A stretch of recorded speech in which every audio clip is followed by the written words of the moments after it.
ભુજ ખાતે કચ્છ જિલ્લા કોંગ્રેસ લઘુમતી ડિપાર્ટમેન્ટની જિલ્લા કારોબારી મીટિંગ યોજાઈ।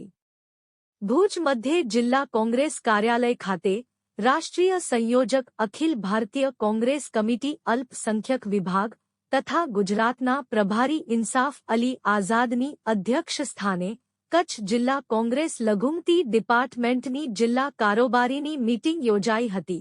પ્રાસંગિક પ્રવચનમાં ઇન્સાફ અલી આઝાદે જણાવ્યું હતું કે કોંગ્રેસના રાષ્ટ્રીય અધ્યક્ષની સૂચનાથી ગુજરાતના તમામ જિલ્લાઓમાં પ્રમુખો બદલવામાં આવ્યા છે અને સંગઠનને વધુ મજબૂત બનાવી શકે અને લોકો સુધી પહોંચી શકે તેવા પ્રમુખો નીમવામાં આવ્યા છે અને અસમાનતા મિટાવી 2027માં ગુજરાતમાં કોંગ્રેસની સરકાર બને તે માટે દરેક કાર્યકર્તા કામે લાગી ગયા છે અને દેશમાં જે મતદાર યાદીમાંથી જીવતા લોકોના નામો કમી કરવામાં આવ્યા છે તે માટે વોટ ચોર ગદી છોડ ના નારા સાથે આપણા નેતા રાહુલ ગાંધી દેશની જનતાને જાગૃત કરવાનો કાર્ય કરી રહ્યા છે।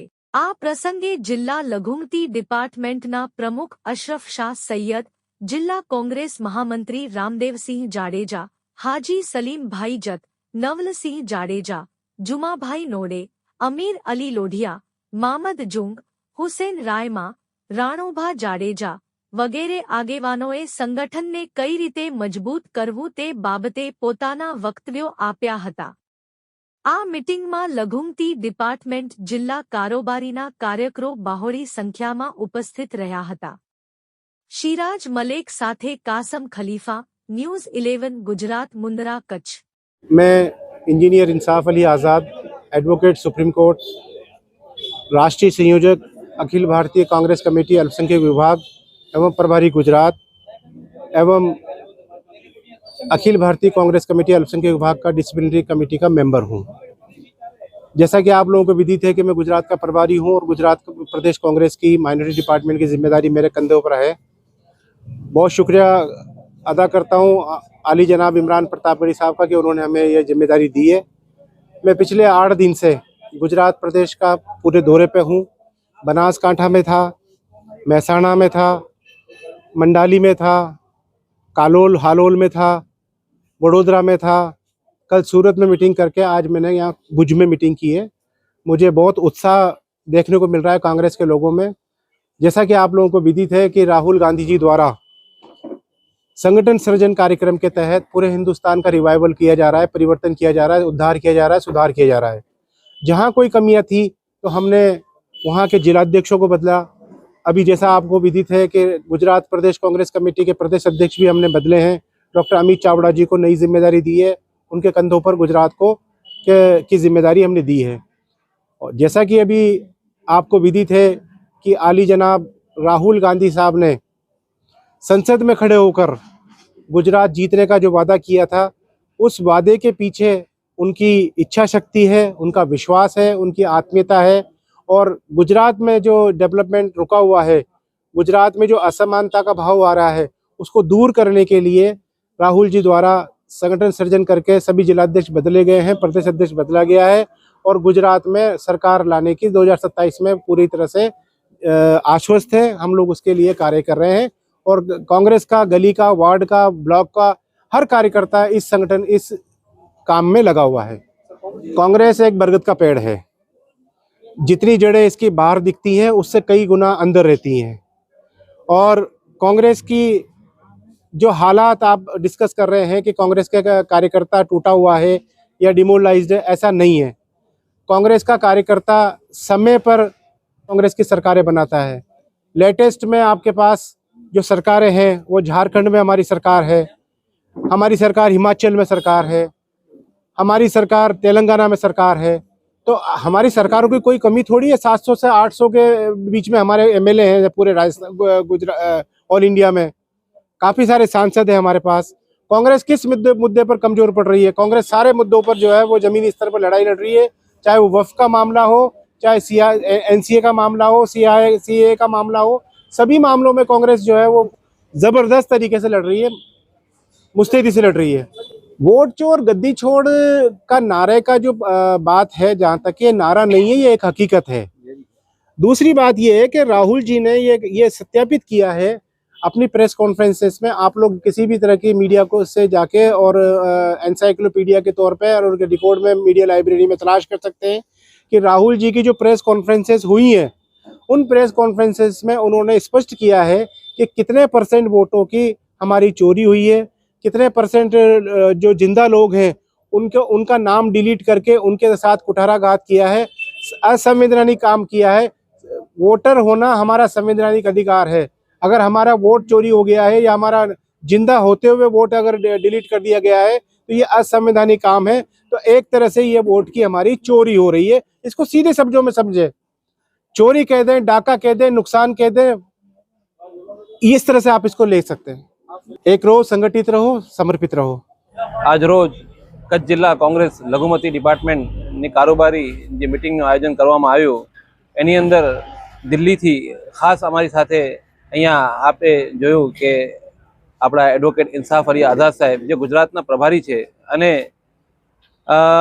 રાહુલજીનો સંદેશ એક લઈને આવ્યા છે જેની અંદર સંગઠન સર્જન અભિયાન જે અત્યારે ચાલી રહ્યો છે એનામાં संगठन मजबूत केम थाय, लघुमती एकजूट केम थाय एना माटे इंसाफ अली आज़ाद साहेबे आपणे अत्यारे मार्गदर्शन आप्युं छे।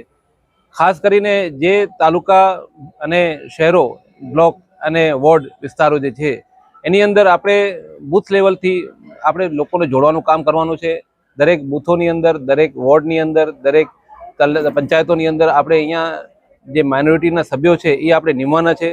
दरेक विस्तारनी अंदर आपणे 10-10 जणा अत्यारे एक समिति बनावવાની છે જે મુસ્લિમ વિસ્તારો છે, લઘુમતી વિસ્તારોને એની અંદર આપણે આ લોકોને જોડીને એક ખાસ ટ્રેનિંગનો અભિયાન કરવાના છે જેની અંદર અમને એક ટાઈમલાઈન આપ્યો છે કે તારીખ 25/10 સુધી આ લોકોનું નામ આપણે ત્યાં પહોંચાડવો છે અને એ લોકોને પછી દિલ્હીથી આપણા ટ્રેનર આવશે અને એ લોકોને ટ્રેન કરશે।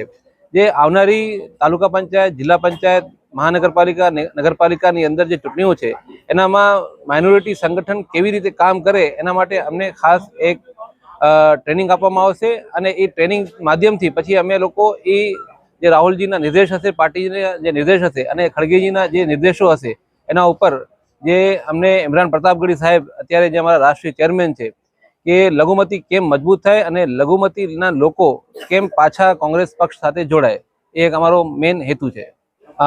અત્યારે હાલમાં જ આપે જોયો કે છેલ્લા 3 મહિના પહેલા આપણા આદરણીય નેતા રાહુલજીએ જેમ વોટ ચોરીનો મુદ્દો ઉજાગર કર્યો તો આપે જોયો હશે કે છેલ્લા લગભગ 2024ની ચૂંટણી હોય લોકસભાની કે 2022ની ચૂંટણી હોય વિધાનસભાની કે એનાથી પહેલા 2019ની ચૂંટણી હોય લોકસભાની કે એનાથી પહેલા 2017ની ચૂંટણી હોય વિધાનસભાની, તો આ તમામ ચૂંટણીઓની અંદર ક્યાંક ને ક્યાંક કોંગ્રેસ જીતની તરફ હોય છે અને છેલ્લે બાકી એનો પરિણામ છેલ્લા અડધી કલાકની અંદર ટકાવારી અને અમુક જે નિર્ણય થતા હોય છે એ અમુક 5%, 7% અચાનક વોટ વધી જતા હોય અને એ બધો રાહુલજીએ પોતે ઉજાગર કર્યો છે કે ભાઈ ક્યાંક ને ક્યાંક વોટ ચોરી થાય છે એના કારણે આ બધી વસ્તુ થતી હોય છે। ને આપે જે વાત કરી કે સંગઠન ક્યાં મજબૂત નથી, તો આપ જોયું હશે કે છેલ્લા 2024ની અંદર પણ લોકસભાની અંદર જે ઉમેદવાર હતા નીતેશ લાલન એમને પણ પોતાનો એક લડાયક તરીકે લડત લડી।